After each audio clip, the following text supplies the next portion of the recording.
Astronauts to the moon. Ignition sequence start. 3, 2, 1. Houston, we have a problem. Liftoff. We have a liftoff. We copy you on the ground. You got a bunch of guys about to turn blue. What you're seeing here is a mirage. What's going on, everyone? It's Jeranism, back with another video for you today. This past Monday, I read an article live on Monday Night Raw from the Washington Post, and if you've been living on a planet or something recently, you might not know that Jeranism Monday Night Raw is the current reigning and undisputed #1 show on truthfrequencyradio.com on Monday nights between the hours of 6 p.m. and 9 p.m. Pacific, 9 to midnight Eastern. So join us over there. We have a lot of fun. The story was written 25 years ago, May 30th, 1993, written by Peter Carlson. It's well written, and yes, Peter is a space believer, but there are some absolute gems in this story that I think are important for people to hear. So if you want to read along, the link is in the description. Here we go. Has NASA Lost Its Way? Out to Launch by Peter Carlson. Now, the characters in this article are not characters; they're actual people. This is a real life story. Okay, this is almost like okay, good. Yep, out to launch. Distracted, the dog glanced up at the gaggle of jostling photographers. Peeved, the cop yanked on his leash, and the beast reluctantly went back to work, sniffing a line of camera bags that was laid out across the pavement. The canine nose uncovered no hint of bombs or weapons, so the photographers were permitted to pick up their bags and shuffle 10 yards forward to a short fence guarded by a SWAT team cop holding a nasty-looking 9mm Glock pistol. It was not yet 6 in the morning. Dawn was breaking over Kennedy Space Center near Cape Canaveral, Florida. The countdown clock was running with about 4 hours to go before blastoff. But first, at precisely 6:36, there would be a strange little ritual. The astronaut walkout. That's why the photographers were here, jockeying for space along the fence. There were about 50 of them from all over the world, fiddling nervously with their cameras and watching NASA officials whisper into walkie-talkies. And then, right on time, the astronauts walked out of the nondescript building where they'd spent the night.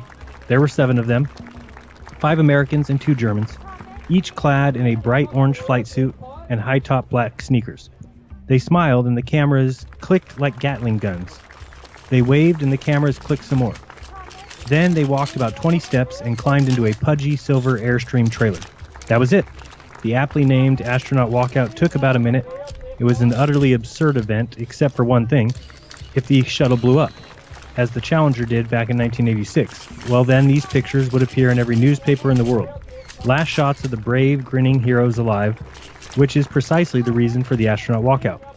This cute little photo op is really a grim little death watch. The photographers know it, and the astronauts know it, but everybody pretends otherwise and keeps smiling. It's one of the bizarre rites of spaceflight.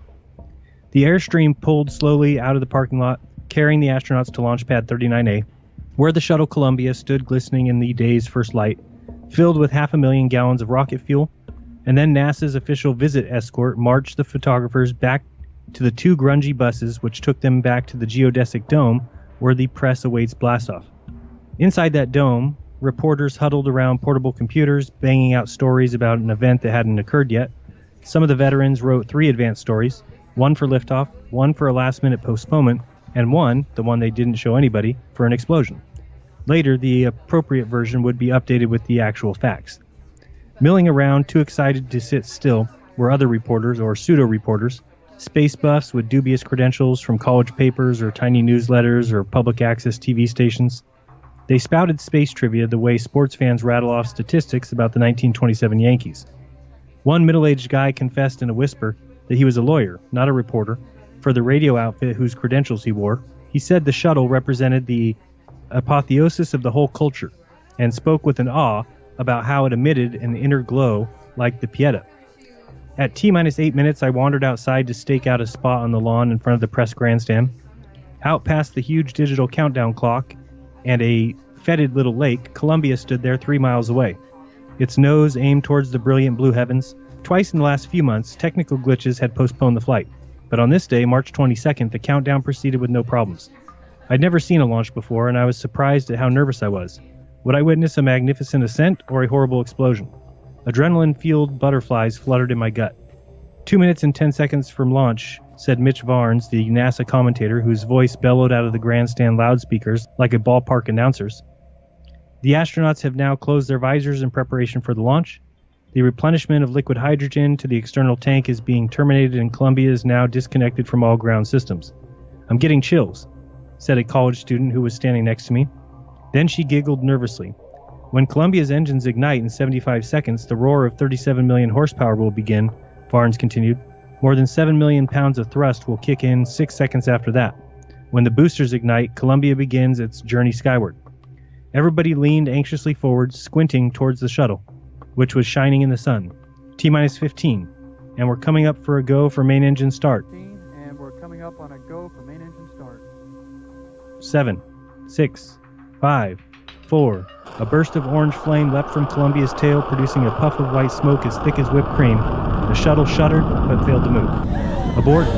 We have a main engine shutdown in T-minus 3 seconds." There was a quick, involuntary gasp from the entire grandstand. The white smoke covered Columbia, shielding it completely from our view. For a few seconds, nobody breathed. Then the smoke blew off, and there was Columbia, still sitting there, still in one piece. It hadn't flown, but it hadn't blown up either. It was a dud, like a bottle rocket that fizzled but never left the bottle. "The engines are safe," Varn said, his voice a little calmer now, "and Columbia is being placed in safe configuration." The big countdown clock stood frozen at 3 seconds. Slowly, the spectators shuffled inside where the TV showed the astronauts climbing out of the shuttle. The problem was a faulty valve in main engine number 3, NASA revealed. Computers caught it and automatically aborted the launch. "The system worked," Dick Young, a NASA spokesman, told a group of reporters. When he walked away, one wag muttered, "You don't have to be in Washington to hear a spin doctor." I wandered outside and stared at Columbia, which towered over the flat Florida plains like a magnificent statue or maybe a metaphor for NASA's current predicament. In the past, it had soared to the heavens. Now, it couldn't quite get off the ground. Rough times for the right stuff. It's been a tough year for the National Aeronautics and Space Administration. In 1993, shuttle launches have been postponed by ruptured hoses, broken valves, faulty sensors, and even missing paperwork. The main antenna of the spacecraft Galileo was stuck shut as it sped towards Jupiter. A General Accounting Office report lambasted the agency for routinely fudging its cost estimates. NASA sheepishly admitted massive cost overruns, perhaps as much as $1 billion worth, on its still unbuilt space station Freedom. The Justice Department investigated the possibility of fraud in the production of the flawed Hubble Space Telescope. The new administration informed NASA that its annual budget, which had doubled to $14 billion in the past decade, would not continue to soar, and that the White House also ordered the agency to scale back and redesign the space station by June 7th, the fourth major redesign since the project was proposed by President Reagan in '84. Worse, in a weird way, was the press release from Hollywood. NASA and a consortium of corporations sponsoring the first commercial space mission in U.S. history have chosen Columbia Pictures and its action-adventure film Last Action Hero, starring Arnold Schwarzenegger, to be the first advertiser in space. It was, alas, true. Columbia had paid $500,000 for the right to plaster the words Last Action Hero and Schwarzenegger on the fuselage of the Conestoga rocket, scheduled to be launched in later June, part of NASA's Comet Commercial Experiment Transporter program. Needless to say, Jay Leno had a field day with that one. On Capitol Hill, the space subcommittees repeatedly summoned NASA officials into hearings and belted them with vicious sound bites. A budget that's clearly running out of control, a bureaucracy concerned with its own self-perpetuation, taxpayer dollars are being flushed down into a dark hole in space. Off the Hill, some critics were even harsher. NASA stands for not a serious agency, said novelist Tom Clancy, who served on the White House space policy during the Bush administration. It's the HUD in space. Even NASA's own administrator, Daniel S. Golden, wondered aloud in a public speech whether NASA can reestablish its can-do reputation and relevancy with the American people, or whether we will just continue to drift towards the fringe of national priorities and become a white-collar jobs program. In the spring of 1993, NASA somehow seemed like an old home-run king who was past his prime, going flabby in the gut and creaky in the legs, on and off the disabled list, hitting about 220, and yet still capable, at some dramatic moment, of launching one, sending it into orbit, thrilling the crowd and bringing back memories of its magnificent youth. And how magnificent NASA was in its youth. It was the home of the right stuff, the agency that performed feats out of science fiction. It launched Mariner 10 past Mercury and Venus. It landed Viking 2 on the surface of Mars. It shot Voyager 2 more than 2 billion miles into space past Jupiter, Saturn, Uranus, and Neptune, sending back stunning color images of previously unseen worlds. It sent Pioneer 10 right out of the solar system and into interstellar space, and of course, it put men on the moon and brought them safely home 6 times. NASA is the only civilian agency of the federal government that has attained a certain status of legend, the only one that has inspired ticker tape parades. NASA made the astronaut and the shuttle symbols of America, like the cowboy and the Statue of Liberty. Even now, when NASA has become a punching bag for politicians and a punchline for comedians, more than 8 million people still swarm into the National Air and Space Museum every year, while tens of thousands attend space camps and crowd Florida highways to watch shuttle launches. The space program is an odd mixture of myth and reality, nostalgia and futurism, idealism and cynicism, adventure and bureaucracy. And I was curious to take a closer look. Of course, I wasn't alone. For years, NASA has been studied by countless panels and task forces and committees and commissions that have issued reports with titles like Leadership in the Future in Space and Towards a New Era in Space. But I was interested in something different. I wanted to get the feel of the space program, to see if the magic was still there, to plot the border between the legend and the reality, and to find out how we'd gone from the first man on the moon to the last action hero. Hot cars and heroes. Lloyd Campbell took a towel and wiped the blue Corvette until it shone. Then she wiped it again, and again. She was doing it for John Glenn. A few feet away, Jim Falkowski wiped a red Corvette that had once belonged to the late Gus Grissom, America's second man in space. To me, it has a lot of personal significance, he said. Consider the quality of the man who drove that car. They were standing in the parking lot of the First Baptist Church in Cocoa Beach, Florida, beneath a sign that read, "Welcome home, Mercury and Gemini astronauts," getting the vintage vets ready to carry 17 of America's original astronauts in a parade down the main drag of Cocoa Beach. The occasion was the induction later that day of 13 Gemini astronauts into the Astronaut Hall of Fame in nearby Titusville. The Corvettes were appropriate historical facts because back in the early 60s, a local Chevy dealer gave the original astronauts Corvettes, and they used to roar around town letting off steam after a tough day of training. Lois Campbell wiped the blue vet down one last time and then spread some laminated front pages of the old Cocoa Tribune across the hood. "Shep did it," said one huge headline from 1961 when Alan Shepard made America's first spaceflight. "Glenn makes it," said another one from a year later. "The kids love seeing these old newspapers," Campbell said. She's 43 and a history teacher in a nearby high school. "Are the kids interested in today's space program?" I asked. "I don't think so," she said. "They'd rather see one of those pop stars." "People have kind of forgotten about the astronauts," Falkowski added. "They're thinking of Michael Jordan and Axel Rotten, and they've forgotten about this." It had been raining for most of the morning, but now the sun was burning through the clouds and people were coming out for the parade. One of them was Bet Kelso, a red-headed woman wearing bright pink lipstick and a crimson heart-shaped earring. She's 60, which means, she said, that she has another 80 years to go. "I'm going to be shot by a jealous 30-year-old wife," she said, laughing. She remembered Cocoa Beach back in the 60s when it was a funky boom town of only a couple thousand people. Space was exciting then, she said, but not anymore. The excitement started wearing down in the mid-60s, she said. Before that, it was a real seat-of-the-pants kind of thing. They did it as an adventure rather than as a job, but the adventure's gone out of it. Back in the old days, you'd meet the astronauts when they were drinking in the Holiday Inn or at the old Samoa, she said. She smiled when she talked about Alan Shepard and Wally Schirra. They were alive, she said. They had that inner spirit. A couple minutes later, they arrived. Shepard, Schirra, Glenn, Gordon, Cooper, Scott Carpenter, Buzz Aldrin, and the rest. They're men on the verge of old age now, guys with gray hair or thin hair or no hair at all, guys in sweaters and sports jackets and tasseled shoes. They perched in their Corvettes and signed autographs and posed for pictures. Most of the autograph hounds were as old as the astronauts. One guy sat in a metal chair on wheels, his nose hooked by hoses to a silver bottle of oxygen, a cap that said Gemini Celebration perched on his head. Off to the side stood Jose Gilbert, a 12-year-old who lived nearby. "I just wanted to see them," he said. "I thought it would be pretty good to see what they look like." "What about the shuttle launch on Monday?" I asked him. "Are you excited about that?" He looked perplexed. "No," he said. "I don't think so." The myth and the history. "Some countries build cathedrals," said John Pike. "We have a space program." Pike is the director of Space Policy Project at the Federation of American Scientists. It's a classic Washington wonk job. He spends his workdays reading technical reports and testifying before congressional committees and talking to reporters. "I answer the phone. People ask me a lot of questions, and I answer them," he said with a wiry smile on his bearded face. He wasn't kidding. Pike is legendary in space circles for his ability to rattle off perfectly phrased sound bites, at a moment's notice, and I soon learned why.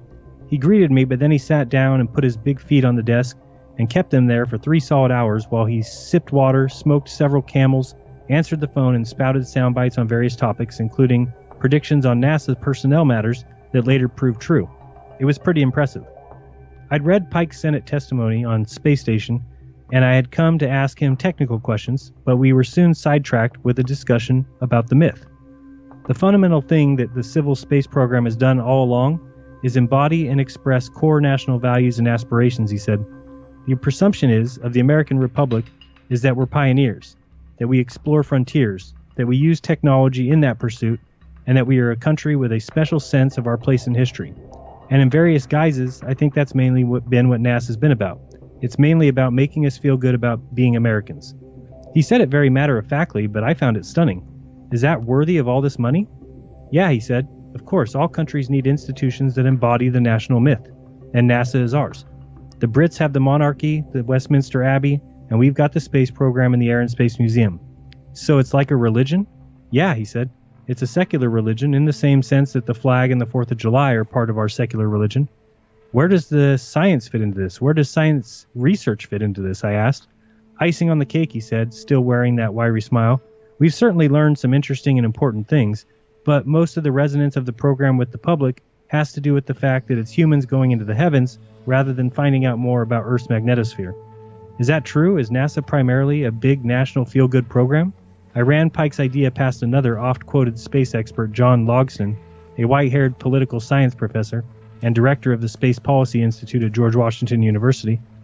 John's doing a series of sound bites, I guess, huh? Logston said with a laugh. But then he acknowledged that he agreed with Pike that NASA is an instrument of national policy and propaganda that projects to the world and back to ourselves the image of the United States as a pioneering, technologically advanced, risk-taking, high-achievement society. That's clearly what Apollo was all about. He got up from his chair, opened a file cabinet, and took out a folder full of space-related documents. He picked up a memo from President Kennedy to Vice President Johnson dated April 20th, 1961, and he started reading from it. Do we have a chance of beating the Soviets by putting a laboratory in space, or by a trip around the moon, or a rocket to land on the moon? Is there any other space program which promises dramatic results which we could win? He picked up another memo. This one was from the Defense Secretary Robert McNamara and NASA head Jim Webb to Kennedy 2 weeks later, and read from that. It is vital to establish specific missions aimed mainly at national prestige. 2 weeks later, Kennedy stood before a joint session of Congress and announced the new goal for the infant space program, landing a man on the moon and returning him safely to Earth. Thus, Apollo was born.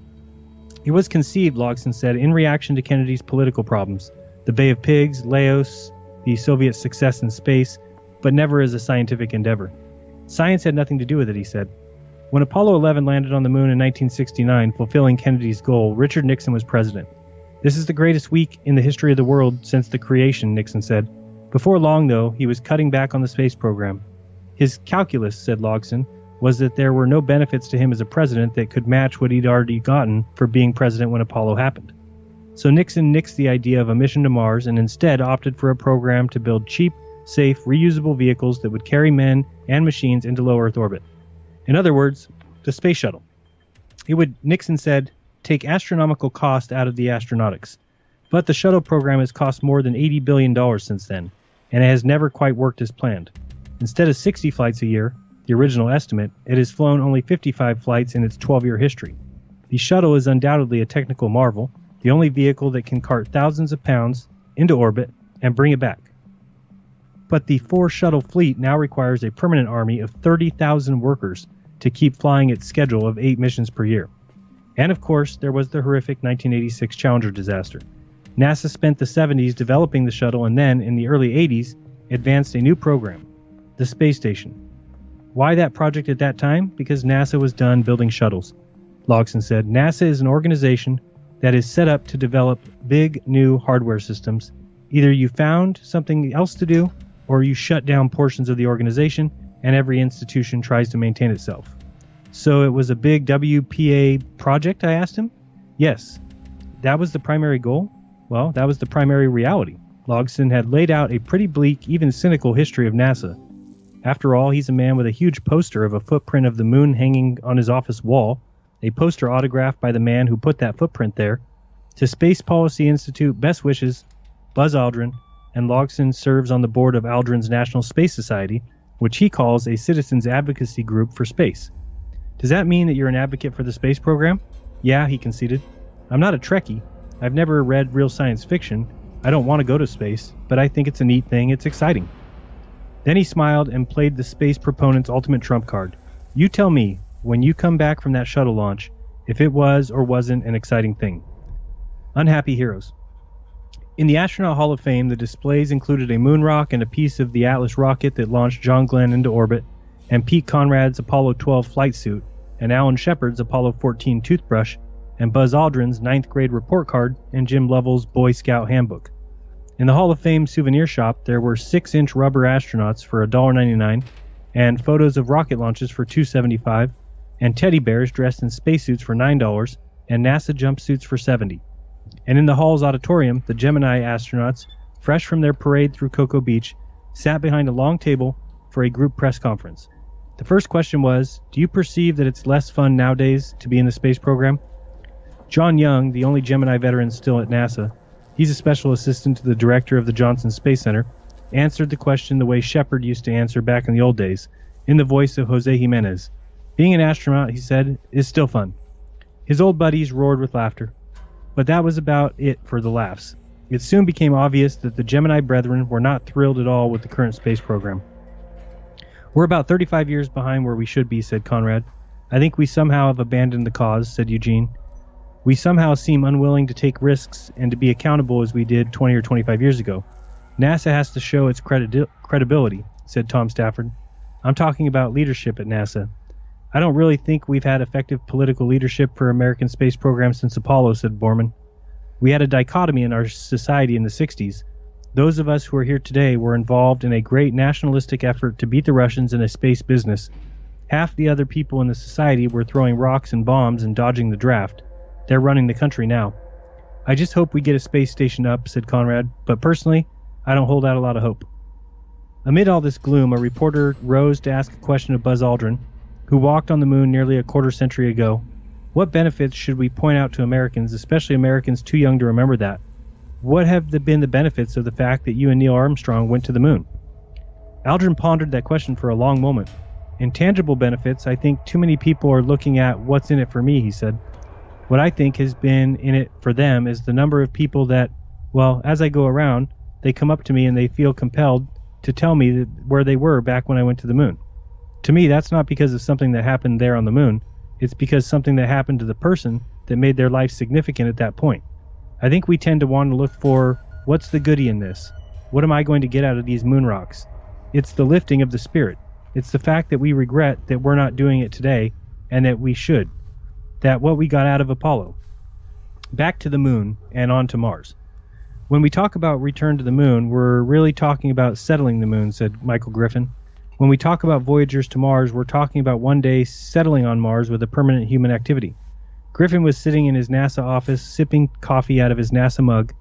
He wore the requisite dark pinstripe suit and the plastic ID badge of the government bureaucrat, but he spoke with a boyish enthusiasm about activities usually associated with science fiction, which was part of his job. As NASA's Associate Administrator for Exploration, he was the agency's head visionary. In 1989, President Bush vowed that America would reestablish a base on the moon and then put a man on Mars by 2019, the 50th anniversary of the first moonwalk. Now, Griffin was the man in charge of planning those trips. Our initial plans are for what we'd call a man-tended outpost. On the moon, he said. By that I mean people can visit for up to 45 days at a time, approximately 15 times the length of the stay allowable in the Apollo era. Gradually, the outpost would grow into a permanent self-supported base, complete with farms and mines and labs and nuclear power plants. Of course, he admitted, that might take a little while. Much of the focus of your early activity is just going to be on being there and surviving, he said. One doubts that the Pilgrims in their first winter were giving much thought to the founding of Yale University. One of the purposes of the Moon Project is to develop the technology necessary to go to Mars. Going to the moon is not hard, he said. Going to Mars is hard. Mars is 35 million miles away. It would take more than 4 months to get there. The planet is cold and dry. It makes Antarctica look inviting by comparison. And of course, the dangers are infinite. If the wrong thing breaks at the wrong time, No one will come home. Not one of them. Still, Griffin spoke of the trip with enthusiasm. He compared it to the exploration of the Americans and the voyages of Magellan and Cook. He drew parallels with Lewis and Clark and the building of the Transcontinental Railroad. It's the next step outward in the expansion of the human species off Earth, he said, and that's something that will come, something that must come. It will benefit the people back on Earth in tremendous and numerous ways. Like what, I asked. Well, when we learn to develop and exploit the resources of the solar system, he said, we're going to be developing new technologies. Advanced robotic systems, advanced healthcare systems, technologies for mining, extracting material from the moon, safe nuclear power systems for use on the moon. Science cannot be done on Earth. I think those things are valuable, he said. I think they're worth what we pay for them. What we pay for NASA, he said, is 17 cents per American per day. For only a quarter per American per day, we could get to the moon and Mars in all its glory. I can't even dignify it by calling it pocket change, he said. It's less than pocket change. Griffin was pretty convincing, at least to me. I left ready to pony up my quarter a day. Apparently, other people were not so moved. 10 days later, NASA Administrator Daniel Golden announced that he was closing the Office of Exploration and transferring Griffin to a job as chief engineer. Technically speaking, we are not ready to return to the moon or go to the Mars, Golden said. He later explained in a speech, we haven't established that humans can live and work in these extremely hostile environments for a long period of time. We haven't established that we could do this program for $50 billion instead of $500 billion. We haven't done the precursor robotic scouting missions that are necessary. We don't have a heavy launch vehicle in the pipeline, so we need to get our house in order before we push on. America's most famous toilet.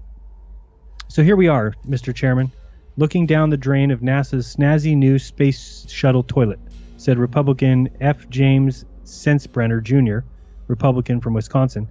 If you look closely down there, you can see the hefty sum of $23,400,000. Fortunately, neither Sensenbrenner nor the chairman was literally looking into a toilet. Actually, they were sitting in the hearing room of the House Subcommittee on Space, surrounded by color photos of a shuttle launch and spacewalking astronaut, and they were verbally mugging a panel of NASA bureaucrats. Hearings are a common aspect of the life at NASA, at least as common shuttle launches. In fact, they're becoming a familiar ritual. An irate congressional committee sits there outraged at some horrendous cost overrun, summons NASA honchos in to be raked over the coals while TV cameras churn. In this case, it was a cost overrun on a new, improved toilet for the space shuttle. NASA contracted for Rockwell International and Hamilton Standard to produce 2 commodes for $8.3 million, and then 2.5 years later, the agency got 1 commode for $23.4 million. Much publicity ensued, and the commode became America's most famous toilet. And now, Sensenbrenner, his face red and his voice raised, was going at full oratorical throttle. The insularity, the incompetence, and arrogance that's showing up today in NASA, a NASA that can't shoot straight with Congress, that can't shoot straight with the public, it can't seem to pay for a toilet for the astronauts without displaying some kind of horrendous neglect. Which was not unusual, Sensenbrenner pointed out. He cited a GAO study of 29 major NASA programs which revealed that 25 of those exceeded their original cost estimates, that 21 rose by at least 50%, and that 10 doubled in cost. Why is this system of making things for humanity's greatest space program, he asked, so tolerant of mediocre performance and flat-out lousy management? That was the rhetorical question. The NASA panel wasn't supposed to answer it. First, the other committee members would get a chance to make opening remarks, which they did, flogging the panel with angry rhetoric, much of it containing unfortunate attempts at toilet-related humor. We cannot be asking American people in this country to be tightening their belts and having NASA dropping their pants on a $23 million toilet seat, said Tom Romer. This is a high-priced potty, said Harold Volkmer.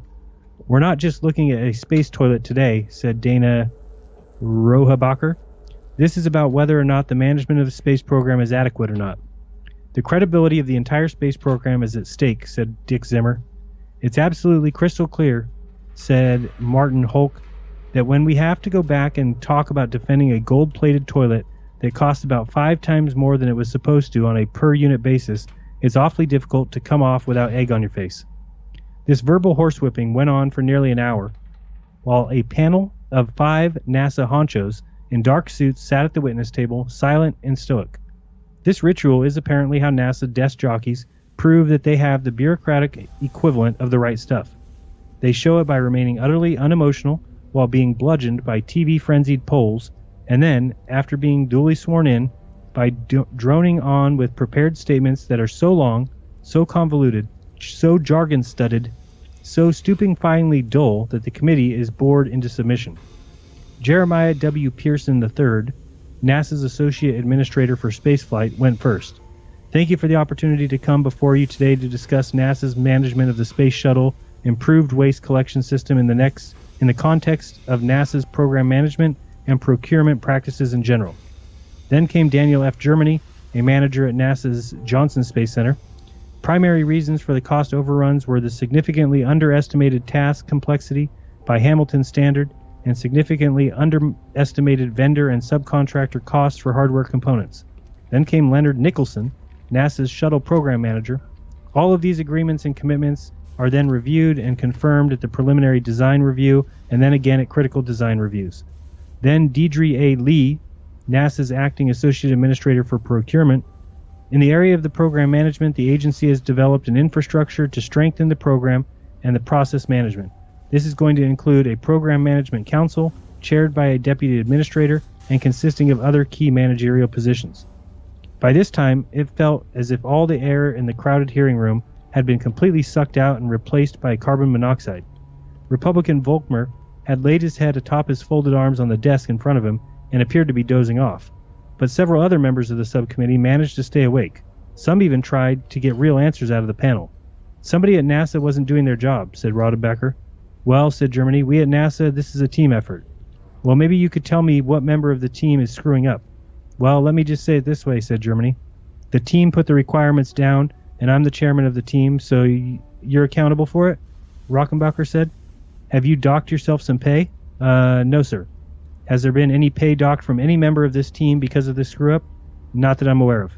Did anyone at NASA lose their job? Not to my knowledge. Did anyone get an official reprimand? Is there something in somebody's record that says, hey, this person totally screwed up royally and cost taxpayers $20 million? No, sir. And on it went. A week later, the committee held another hearing, this one on the cost overruns of the space station Freedom, cost overruns approaching $1 billion. Redesigning Freedom. The phone rang. A young woman picked it up. Good morning, she said, space station. She was not in the space station, of course. The space station doesn't exist yet, although NASA has already spent $8 billion on the planning phase of what was originally supposed to be an $8 billion project. She was sitting in NASA's headquarters outside the office of Marty Kress, who is deputy director of the space station. Kress, a former staffer on the Senate Space Committee, was the man deputized to explain Space Station Freedom to me. He wore a bulky green sweater and corduroy pants, and he never stopped moving, flickering imaginary dust specks off his red desktop and doodling rectangles inside of other rectangles inside of rectangles on his yellow legal pad. Why do we have a space station? I asked. Believe it or not, I think that's the key question, he said. I've always personally felt, and I have 3 kids, to me it has to be as much symbolic value as it does practical value. It was kind of a bridge to the next century. It was a way of the United States telling the world that we are committed to maintaining our leadership in high technology, so I always felt its primary purpose was to be a space-based research center that would push the edge of technology. Various space station plans have blossomed on NASA's drawing boards for decades, but the project finally got off the ground, metaphorically if not literally, when Jim Briggs, the agency's administrator, sold the idea to Ronald Reagan in 1983. He and Reagan agreed on the concept, almost like Kennedy and Apollo, over the objections of most of his key advisors. And the next thing you know, there was a space station program. In the 1984 State of the Union address, Kress said, at that point in time it was advertised as $8 billion off the shelf. But people have to realize that at that time, there wasn't even a drawing or one study. It wasn't a marketing of a concept. It was originally an audacious concept. Freedom would be a permanently manned station with several laboratories, a satellite repair facility, observation stations, a storage depot, a facility for manufacturing medicines, a transportation depot, and a staging base for missions to the Moon and Mars. Gradually, though, as predicted, the price tag grew to $38 billion. The GAO estimated in 1991. The station was redesigned, and it got smaller and even smaller. We change it every 2 or 3 years, Kress said. Either the change of administration does it, or the change of committee chairman on the Hill does it, or the change in the focus of Congress does it, or the agency does it itself. And you sit there and you go, wait a minute. In 1991, Freedom was nearly killed when a House Appropriations Subcommittee refused to fund it. That sparked a battle in Congress. Among those lobbying against the station was a consortium of 14 scientific groups, including the American Physical Society, the American Chemical Society, the American Mathematical Society, which warned that the excessive cost of the station threatens the vitality of other scientific research projects. But NASA had a weapon stronger than science. It sent every congressional office a map of the United States showing the locations of businesses with a station-related contract. There was more than 100 of them, scattered in 29 states. The map was labeled Business Getting Bucks. Not surprisingly, Congress voted to fund the program, but it also demanded that the station be redesigned and, of course, made smaller. Then, this past January, as the new administration was settling in, NASA revealed that the station was facing potential cost overruns of somewhere between $500 million and $1 billion. This caught us totally off guard. I'm not going to kid you, Kress said. We didn't manage the prime contractors as well as we should have, and they didn't manage their subcontractors as well as they should have. Cost overruns are regrettable but inevitable, Kress said. The Pentagon and other government agencies that purchase huge, complex systems have the same problems. I'd like to tell you that I have the answer to cost overruns, he said, but I don't think the agency does. In February, President Clinton ordered NASA to redesign and scale down the station yet again, and Administrator Golden promised to produce a streamlined, cost-effective design, which is now scheduled to be unveiled on June 7th. Everybody's always sitting there, ready to amend or change, Kress said, sounding a little peeved at the whole process. My view is that it's about damn time people build something. A standing O for the Big Bang. The white-smocked scientist melted into a hideous puddle atop his desk, right next to his microscope, as his colleagues stared in horror. My God, it's Professor Dickel, said their boss. Weinberg, see what the devil he was working on, and the rest of you get back to your stations. It was a Far Side cartoon, one of many Far Side cartoons taped in the hallways of Building 21 at NASA's Goddard Space Flight Center in Greenbelt. It's a building full of scientists who study astronomy, atmospheric chemistry, solar physics, infrared astrophysics, and the other issues generally overshadowed by NASA's more spectacular successes and their failures.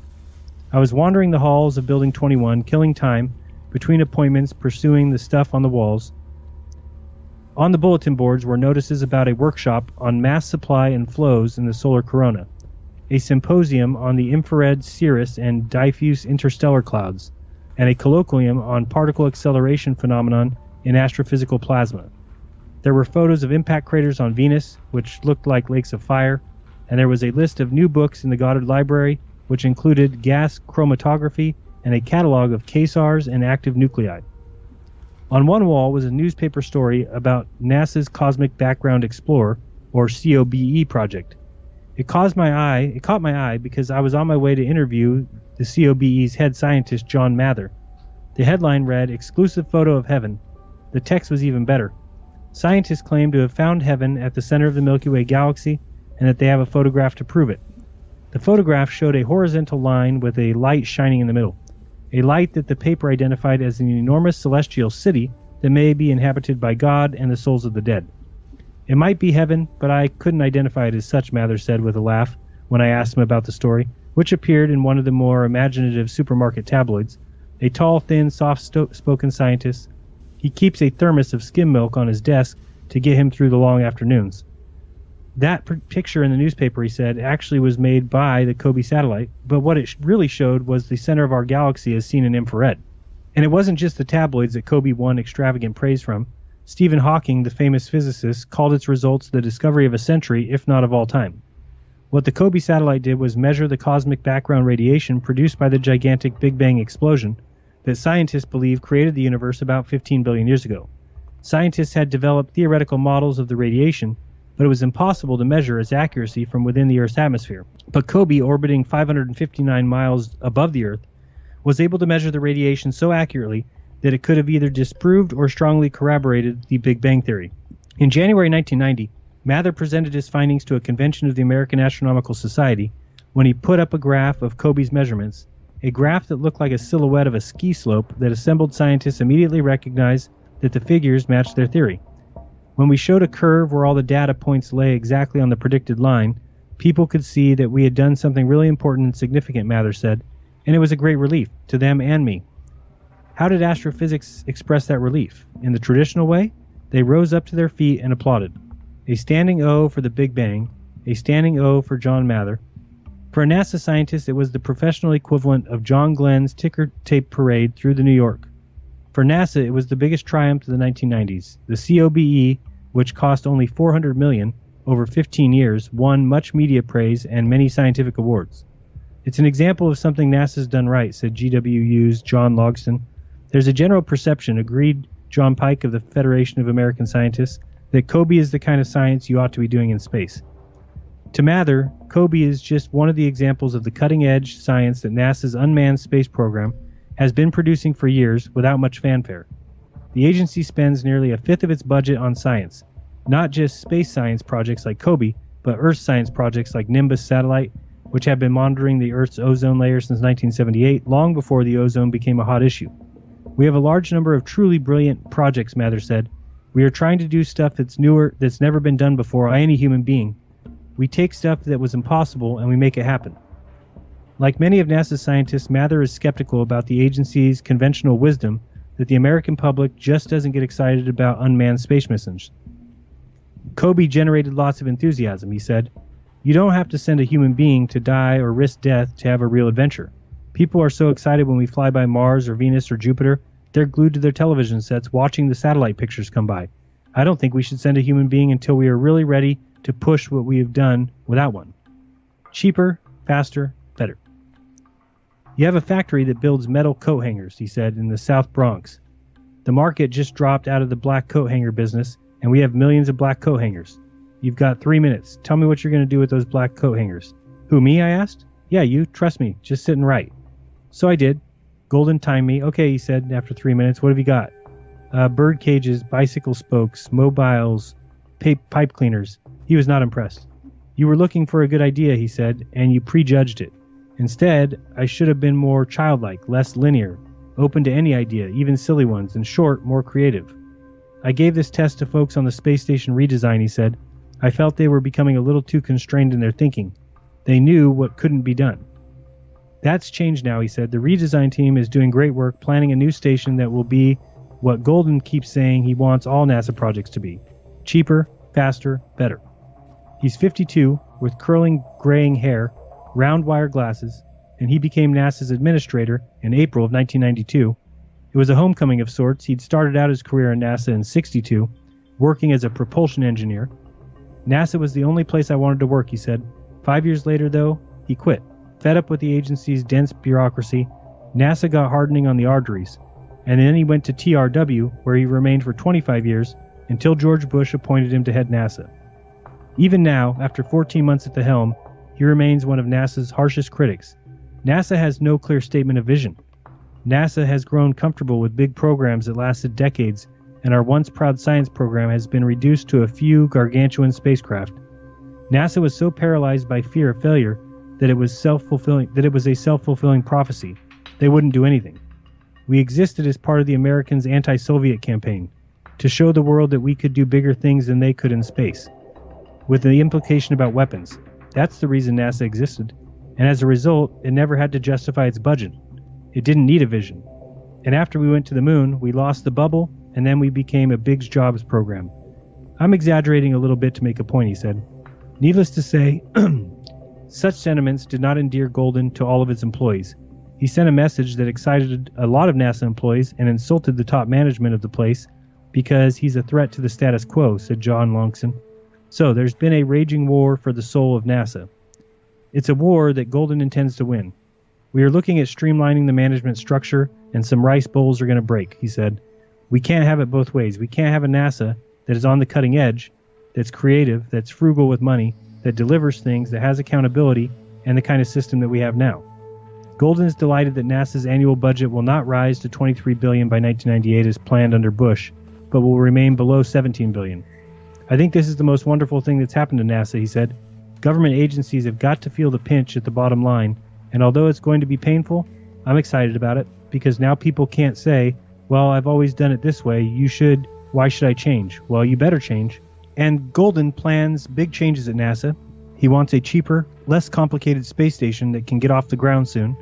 He says he'll cut $1 billion out of the shuttle's annual operating budget by 1998.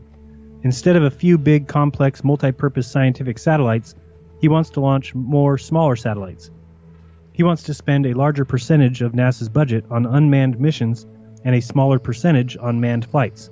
And he vows to prune NASA's overlapping bureaucracy and cut the massive cost overruns. We are reinventing NASA, he said, and NASA is going to be returned to the American people, who are our customers, and it will not be owned by a few NASA employees and the contractors. That's what the issue is about. He jumped up from the table and ducked into another room. A minute later, he popped back in with a hat in his hand and a grin on his face. It was a baseball cap with USA above the bill and a button with the word whining crossed out by a red slash. And there were 2 pairs of goofy glasses with plastic eyeballs pasted on the hat, one in the front and one on the back. The employees at Johnson Space Center gave me this hat, he said. They put the eyes on it and said, "We have to look back and learn what we've done, but we are ready to look forward, not backward." He smiled. I promised them that I would take it to Congress, and I showed it to members of Congress yesterday. 5, 4, 3, 2. At T-minus 9 minutes, a woman working in the press dome closed her office door and hung a sign on it, "Out to launch." Then she walked outside to witness the great event. A minute later, I went out too. It was about 1:20 on the morning of April 8th, a soft, warm, beautiful night. The shuttle Discovery glowed under a full moon, out on launch pad 39B, filled with 4 million pounds of rocket fuel. Inside, 5 astronauts waited to blast off on an 8-day scientific mission to study the ozone layer. "No problems at all with the countdown today," said Lisa Malone, NASA's launch commentator for this flight, her voice barking out of the tiny speakers on the press grandstand. "It was my 3rd attempt to watch a shuttle launch. The first was aborted at T-minus 3 seconds because of a faulty valve. The second was aborted at T-minus 11 seconds because of a faulty sensor. Now, 2 days later, NASA was going to try it again. I was eager to see a launch. For weeks, I'd heard dozens of lyrical descriptions of them. The sound vibrates the Earth," said Brett Kelso, the red-headed woman I'd met at the astronauts' parade in Cocoa Beach. "I stand in my front yard and I can feel the staccato. It's like a machine gun staccato, except much more powerful.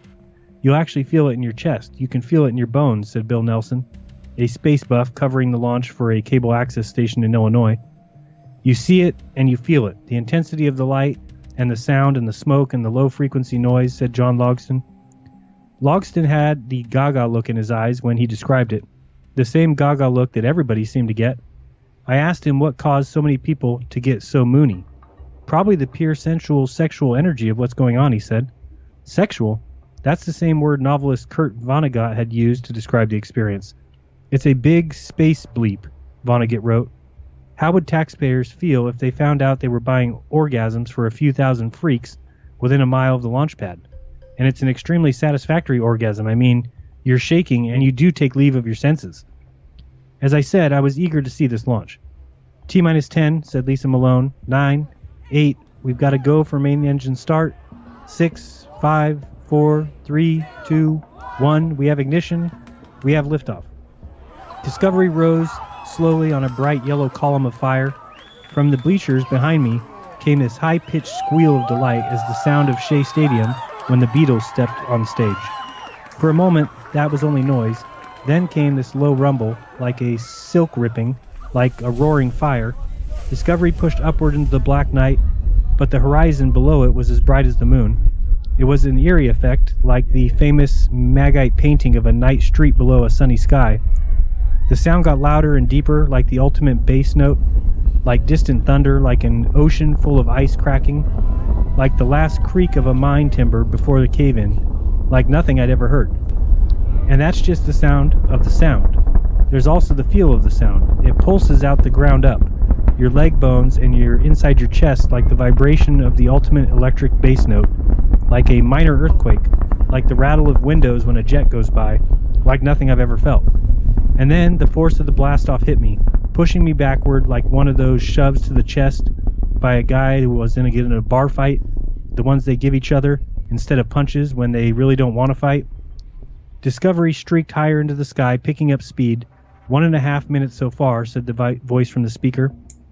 And Discovery had already burned more than 2.5 million pounds of propellant and weighs less than half that it did at takeoff. Altitude now was 15 miles, 12 miles from the launch pad. Discovery is traveling at 2,050 miles per hour. It streaked higher and streaked to the north, traveling up the east coast. Altitude is now 61 miles, 365 miles from the launch pad. Discovery is now traveling at 9,800 miles per hour. It looked like the 4th of July rocket now, getting smaller and quieter, and finally, after 7 thrilling minutes, it disappeared into space. It was a sensual experience. It was sexual.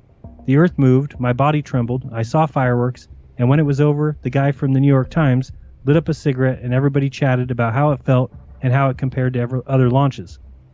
Weeks later, defending the space program, John Logson had said, "You tell me when you come back here from the space launch if it was an exciting thing." Well, it was better than exciting. It was magnificent. It was awesome. It was inspiring. Now I understand that gaga look. It's not that the mere act of seeing the space shuttle blasting off blinds you to the bloated bureaucracy and the cost overruns.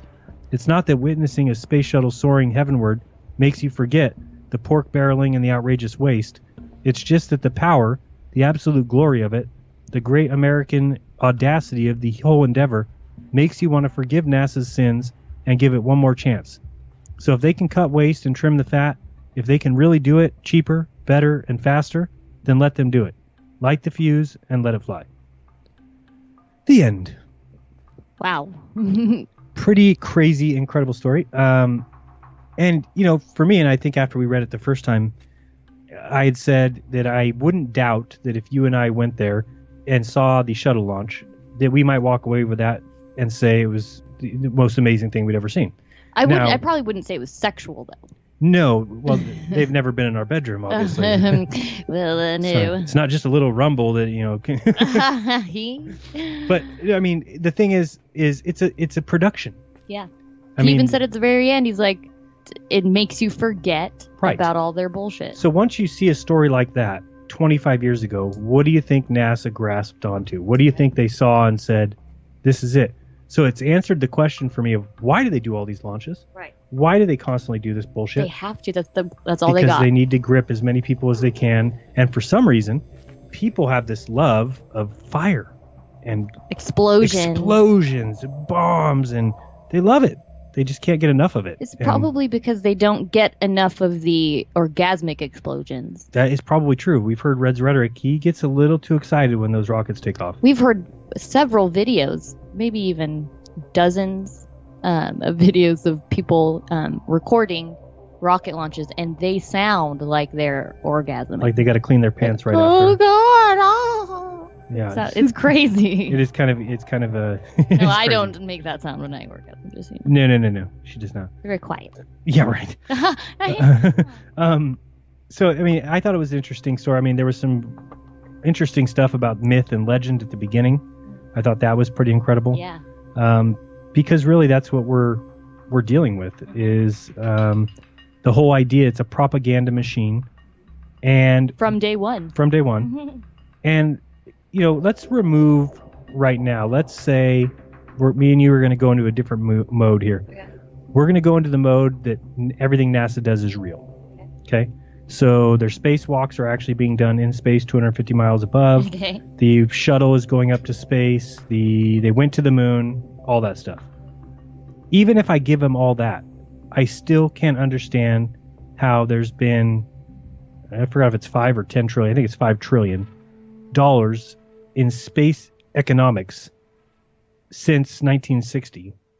What has that done for humanity?